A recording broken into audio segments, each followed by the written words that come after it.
Hello guys, कसे आहात तुम्ही? आय होप तुम्ही खूप मस्त असाल, छान असाल, सुंदर असाल, सुरक्षित असाल आणि माझ्या एका नवीन व्हिडिओमध्ये तुमचं खूप खूप स्वागत आहे. तर पहा, आज आपण काय करणार आहोत. तर आज इथे माझ्याकडे शेवग्याच्या ज्या शेंगा असतात त्याची कवळी पानं आहेत. तर तुम्ही बघू शकता, इथे माझ्याकडे कवळी पानं आहेत आणि त्याचबरोबर इथे ही फुलंसुद्धा आहेत. जे शेवग्याच्या शेंगांचं जे झाड असते त्याला जी कवळी पानं येतात आणि जी फुलंसुद्धा येतात. तर पहा, इथे माझ्याकडे ती सफेद फुलंसुद्धा आहेत. तर ही सफेद फुलं आणि हा कवळा पाला. तर आज आपण याची भजी करणार आहोत. तर पहा, याची भाजीसुद्धा करतात, सुकी तेल कांद्यावरती याची भाजी पण करतात, पण आज आपण याची भजी करणार आहोत. तर ही कवळी पानं आणि ही फुलं याची भजीसुद्धा खूप छान लागते.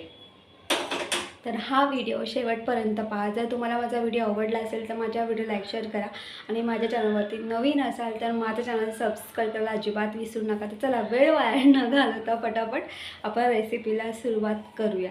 आणि आपण आज जी रेसिपी करतो आहोत कवळी पानं आणि फुलांची भजी. तर तुम्हीसुद्धा नक्की ट्राय करून पहा. ही भजी चवीला एक नंबर आणि म्हणण्यात लागतेच, परंतु सांधेदुखी किंवा कंबरदुखीसाठी ही जी पानं आहेत, पानं आणि फुलं खूप आयुर्वेदिक आहेत. मुळात शेवग्याच्या शेंगाच आपल्यासाठी म्हणजे खूप आयुर्वेदिक आहे, कारण त्याच्यामध्ये कॅल्शियम असतो. तर चला, मी आता जास्त काही बोलत नाही आहे, वेळ नाही घालवत बोलण्यामध्ये. चला पटापट रेसिपीला सुरुवात करूया. इथे मी शेवग्याच्या झाडाचा पाला घेतलेला आहे.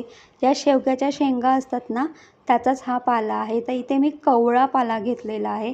आपल्याला इथे कवळी पानं घ्यायची आहेत. त्याचबरोबर इथे मी फुलंसुद्धा घेतलेली आहेत. तर शेवग्याच्या झाडाला जी सफेद फुलं असतात ना, ती फुलं घेतलेली आहेत. तर पहा, इथे ही पानं आणि फुलं आपल्या शरीरासाठी खूपच पौष्टिक आहे. कारण जसं शेवग्याच्या शेंगांमध्ये कॅल्शियम आहे, सेम पानं आणि फुलं याच्यामध्ये सुद्धा कॅल्शियम आहे. आता ही पानं फुलं एका बाउलमध्ये ट्रान्सफर करून घ्यायची आहेत आपल्याला. त्यामध्ये आपल्याला पाणी ॲड करायचं आहे आणि ही फुलं आणि पानं आपल्याला 2 ते 3 पाण्यामध्ये आपल्याला स्वच्छ धुवून घ्यायची आहे. इथे मी जाळीचा बाउल घेतलेला आहे आणि जाळीच्या बाउलमध्ये मी इथे ही पानं फुलं ट्रान्सफर करून घेतलेली आहे.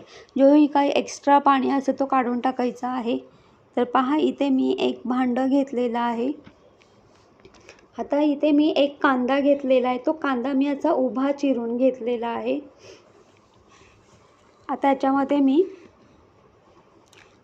आलं, लसूण, मिरची याचा ठेचा ॲड केलेला आहे. तर पहा, इथे मी आलं, लसूण, मिरची याचा ठेचा मी खलबत्त्यात करून घेतलेला आहे. तर तुम्ही आलं, लसूण, मिरची पेस्टसुद्धा तुम्ही ॲड करू शकतात. इथे 1 चमचा मीठ, अर्धा चमचा हळद, 1 चमचा गरम मसाला, 1 चमचा लाल तिखट मी इथे ॲड केलेले आहे आणि अगदी चिमूटभर इथे आपल्याला कुकिंग सोडा ॲड करायचा आहे. आता मसाले आणि कांदा हे एकत्र एकजीव करून घ्यायचं आहे. तर पहा, इथे मी 1 चमचा मीठ ॲड केलेलं आहे. तर इथे आपल्याला चवीनुसार मीठ ॲड करायचं आहे आणि मिठामुळे कांद्याला पाणी सुटतं. तर पहा, आता इथे आपण जी पानं आणि फुलं स्वच्छ धुवून घेतली होती ती आपल्याला ॲड करायची आहेत आणि तीसुद्धा यामध्ये आपल्याला एकत्र मिक्स करून घ्यायची आहेत. तर पहा, मी हे एकत्र मिक्स करून घेतलेलं आहे. आता ह्याच्यामध्ये आपण बेसन पीठ ॲड करणार आहोत. तर इथे आपल्याला अगदी थोडं असं बेसन पीठ इथे आपल्याला ॲड करायचं आहे. तर मी इथे एका बाउलमध्ये बेसन पीठ घेतलेलं आहे. तर हे बेसन पीठ सर्वप्रथम आपल्याला असं ना पसरवून ॲड करायचं आहे आणि मग बेसन पीठ ॲड केल्यानंतर छान हा बेसन पीठसुद्धा आपल्याला मिक्स करून घ्यायचं आहे. आता बाउलमध्ये थोडंसं बेसन पीठ आहे, पण ते मी नंतर ॲड करणार आहे. तर पहा, मी अशा पद्धतीने छान व्यवस्थित हे सगळं मिक्स करून घेतलेलं आहे आणि जे उरलेलं जे बेसन पीठ होतं ते सुद्धा मी ॲड करून व्यवस्थित मिक्स करून घेतलं. तर पहा, आता काय करायचं आहे, मी ते पाव ग्लास भरून पाणी घेतलेलं आहे.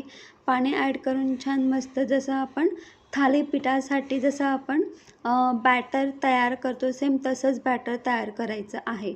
आता पहा, इथे अगदी तुम्हाला जसं आपण भजीसाठी बॅटर तयार करतो तुम्ही तसंही करू शकता तुमच्या आवडीनुसार.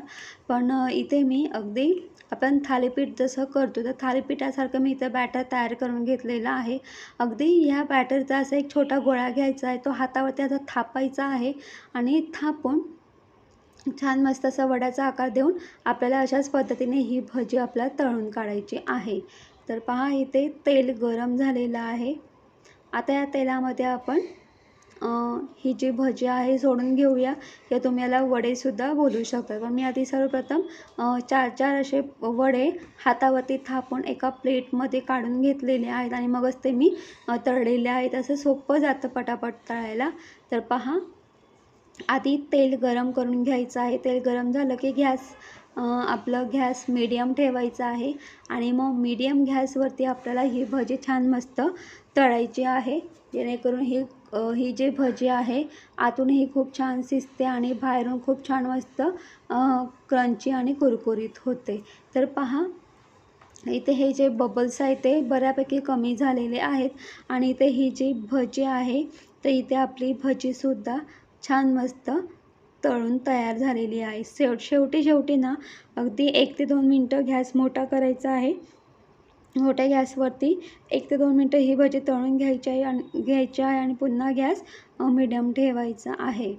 तर पहा, ही भजी तळण्यासाठी अगदी 5 ते 7 मिनटं लागतात, जास्त वेळ अजिबात लागत नाही. तर चला, आता ही भजी आपली तळून झालेली आहे किंवा हे वडे तळून झालेले आहेत. आता हे वडे आपण एका प्लेटमध्ये आपण काढून घेऊया. आता पहा, हे जे वडे आहेत ना किंवा ही जी भजी आहे तर आतून सॉफ्ट आणि बाहेरून छान मस्त क्रंची कुरकुरीत. आणि पहा, ही भजी खाताना अगदी कुरकुरीतपणा तर जाणवणारच आहे, पण कांदा त्यानंतर आपण जे मसाले ॲड केलेले आहेत तर त्याचीसुद्धा छान मस्त अशी चव लागते. तर पहा, इथे आपले हे वडे तळून तयार झालेले आहेत.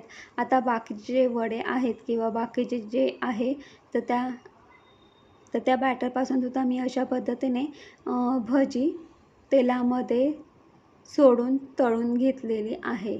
तर पाहू शकतात तुम्ही, आतून सॉफ्ट बाहेरून छान मस्त क्रंची कुरकुरीत अशी ही भजी तयार झालेली आहे. तर पहा, ही जी भजी आहे ही भजी तुम्ही चटणीबरोबर किंवा गोड चटणीबरोबर, तिखट चटणीबरोबर, टोमॅटो सॉस असेल किंवा मेयोनीज असेल किंवा शेजवान चटणी असेल, तुम्ही त्याही सोबत ही भजी तुम्ही सर्व करू शकता. तर पहा, इथे मी शेंगदाण्याची चटणी केलेली आहे आणि शेंगदाण्याच्या चटणीसोबत मी हे वडे सर्व करणार आहे. पण एवढं नक्कीच सांगेल की तुम्ही हे जर वडे तुम्ही करत असाल किंवा ही भजी करत असाल तर शेंगदाण्याची चटणी नक्कीच करा.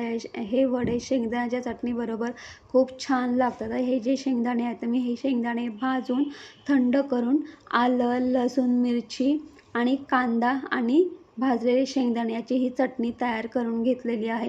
तुम्ही सुद्धा अशा पद्धतीने ही भजी नक्कीच ट्राय करून पहा.